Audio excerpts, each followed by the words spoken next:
Booth. My father's name was Martin Booth. In October of 2003 he was diagnosed with a glioblastoma multiforme, a grade 4 brain tumour. It started with a couple of headaches just before his diagnosis, and his eyesight started to go, and having been to the opticians they said that his peripheral vision had started to go, so he then went on to A&E and he got diagnosed.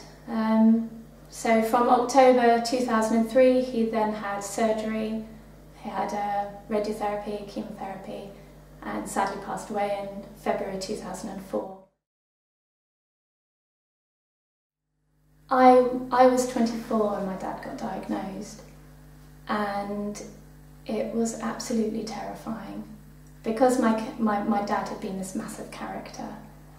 To suddenly have somebody reduced to just being, instead of being your idol, to being just human, it was very scary, very scary indeed. I remember the day he got diagnosed, he phoned me up and said, "Emma, I wasn't living with him at the time, Emma, I need you to come home." And I said, I knew he'd been into the hospital that day. "Why do you want me to come home?" "I have something to tell you." "Can you tell me now on the phone?" "No, I can't tell you now." "Please tell me now. Please tell me now on the phone. I've got a brain tumour." And I remember just hanging up the phone, and I'd been cooking a pizza, and I drove to my parents' house, and that pizza didn't come off the back seat for 2 weeks. From being somebody who was very determined in life, he became rather passive almost with his brain tumour. It changed his personality, but the problem was that every single day he was coming to terms with having a brain tumour, every single day. And you had to wait to see what mood he was in when he woke up in the morning before you could decide what mood you were going to be in, so that you were able to support him, because everything became about him. I think that it wasn't that he became a child, but it was just more that I became a parent. I became more of an adult around him after his diagnosis. It's not something that you can explain to somebody who hasn't already done it, because it's heartbreaking having to watch someone you love cope with something so horrible and something that has such an effect on the body.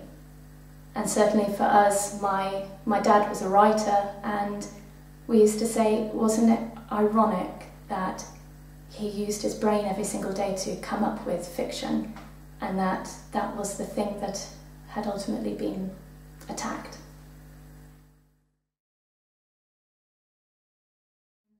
The actual job I had when he was diagnosed, I told them that my father had been diagnosed with a brain tumour, and could I have, a little bit of leniency almost, a bit of compassionate leave.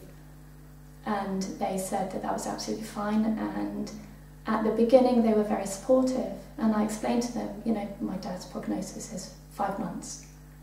And after 5 months I was called into the office, and they asked me in no uncertain terms, "Has your father died yet?"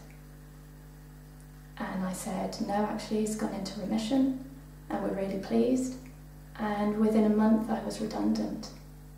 And I still think that is because I was more emotional than anybody in that office. Kind of understandably. I can see it from their point of view as well. Maybe I wasn't pulling in the best work. But that was pretty harsh, to go from to watching all of your friends have these wonderful careers and thinking that you were doing well as well, to not having any at all. And it took me quite a long time to get back onto the career ladder as such. Because I come from such a small family, the support that we gave each other actually weirdly firmed us up as a unit.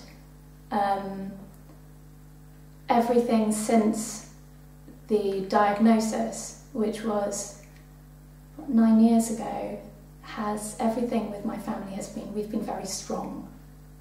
And with my friends, the ones that did support me, I would do anything for them now. Absolutely anything.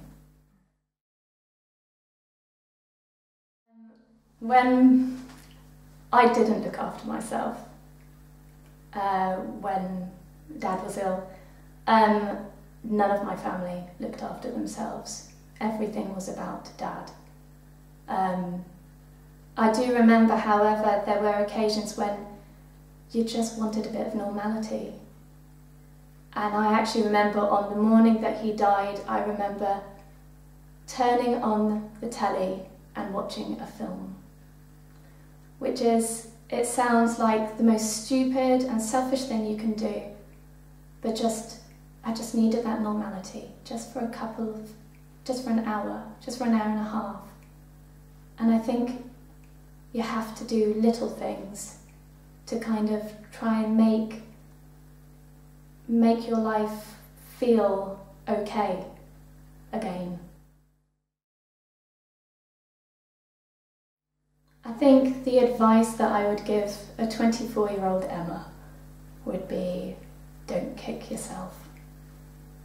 And that every single emotion you have is okay. Because I know there were times when I felt guilty.